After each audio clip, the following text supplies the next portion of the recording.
He's Jay, I'm Mike, we watched a movie. Today we're going to talk about aliens abducting you and putting things in your butt. What? Yeah, Get down! We watched a movie. Yeah. We watched a movie. Fire in the Sky. Yeah. And tonight on Chicago News. It was directed by Robert Lieberman, who also directed the Dead Zone series by Stephen King. I never watched it. And he directed a couple episodes of Dexter. The guy who wrote the book. Did you get abducted by aliens last night? You were all over the place, I know. dude. They made me shitty at this. They put something. Long They time put that ago. gunk in your mouth. Yeah, it was written by Travis Walton, and he's the guy who actually got abducted. It's a true story. I'm not done with this book. And it's got, of course, Robert Patrick. You know Robert Patrick, he was the bad guy in T2, Yeah. Terminator 2. T-1000. Yeah. He's been all over the place. He was the principal in the faculty. Yeah. He was in Copland. Yeah. It also stars Peter Berg. Peter Berg, you Friday Night Lights fans like me out there, is the guy who directed Friday Night Lights. These guys in the 70s in this small little redneck town in Arizona, they go out logging as their job as loggers. Robert Patrick's best friend gets abducted by aliens. They're coming to get you. It's probably one of my favorite abduction movies that they've ever put out. It's not got a massive amount of special effects. The way they show the alien abduction, that's like a nightmare sequence. When he's up in the ship, and they rewind it and like how it is, I'm like, damn. Yeah, it's kind of slow, and it's more about nobody believing in it until he gets to the point where they show what happened to him when he was up there. I think they captured that whole like small town atmosphere perfectly in the movie. They did. It was like Napoleon Dynamite with aliens. When I watch Napoleon Dynamite, it's hilarious, but it's kind of depressing at the same time. Sense. And this is the same way. I'm like, it's pretty cool, but I'm depressed. Yeah. What did you think about Robert Patrick?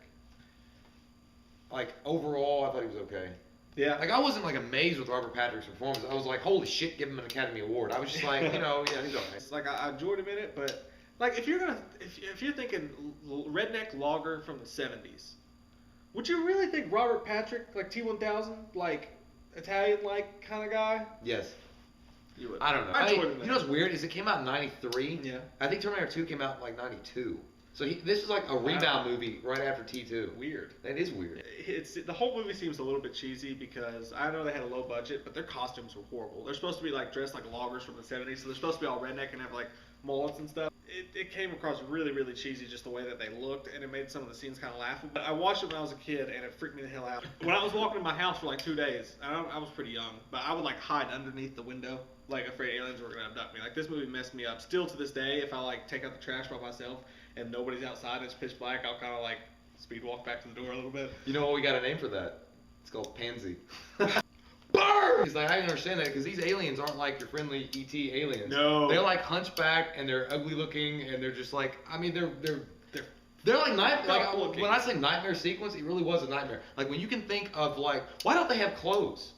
Why are they naked? They look like dried up meat. They look like mud creatures.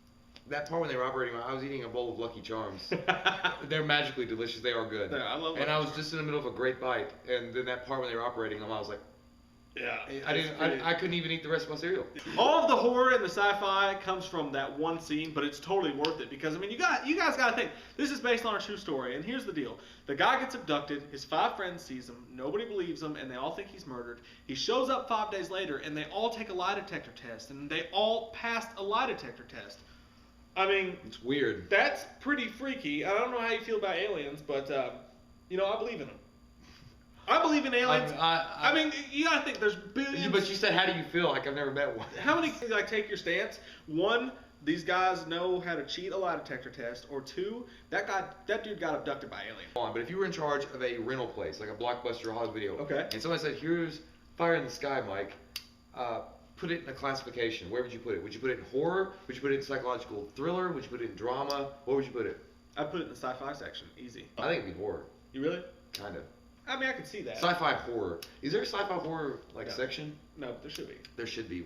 You take 1 and 2 good things and combine Damn them. it, I've been clicking this pin the entire I know, video. it's really annoying. I'm gonna give this movie a 6.5. Okay. That sounds low for me. I really like this movie. Like, this is one of those movies that is just, it sticks in your craw. You know? You remember this movie. I like this movie a lot. I enjoy this movie, don't get me wrong. The reason I give it a 6.5 is because it's kind of cheesy in parts, and it's like a made-for-TV-ish type movie, so I can't really give it a higher score than that, but I do love this movie. It freaks me the hell out. So, Yeah. 6.5. I'm going to give it a 7.0. I think that overall it's okay. I mean, it's a worthy checkout for you guys to watch if you like that alien abduction kind of horror stuff. it's kind of boring. It kind of drags in certain parts. Yeah. But it is funny. I was mentioning this to Mike earlier. It's like they got like middle of the run actors. Yeah. And combined them like the Avengers, and because of their mediocrity. Because it's a group of 5 guys. Yeah, because of their mediocrity, they created a decent movie. You're greater than the sum of your parts, sir. True. But I'm gonna give it a 7.0. Check it out. I think it would be a good Sunday checkout. Yeah, I do too. I mean, it's a movie to watch on a rainy day. It's a good movie. If you're into aliens at all and all that stuff like that, and you haven't seen this movie, you gotta watch this on Netflix right now. Yeah, and in the comments below, what's your favorite abduction movie? We didn't even say nuggets. I get it 6.5 nuggets. 7.0 nuggets. I forgot this was Netflix nuggets. That is 2. Rate, comment, subscribe. I'm Jay, and this is Mike, and we'll see you next time. By the way, we gotta say something. God, it's not a ride. The whole movie is kind of horror in a way, and it's sci-fi. Horror? All the horror and sci-fi kind of comes. Shut the. Okay, I'm gonna give it. Set bait. Yep. Yeah, I'm gonna. Oh wait, I'm I like gonna bait. What? Okay. Okay. No, it's directed by Robert Lieberman. It was directed by Robert Lieberman. You know Robert Packard? I feel like we're in a classroom setting, and you're trying to read. Yeah, I know. You're like, That's kind of how I feel. I don't know the way to. God, how I feel. We watched a big movie.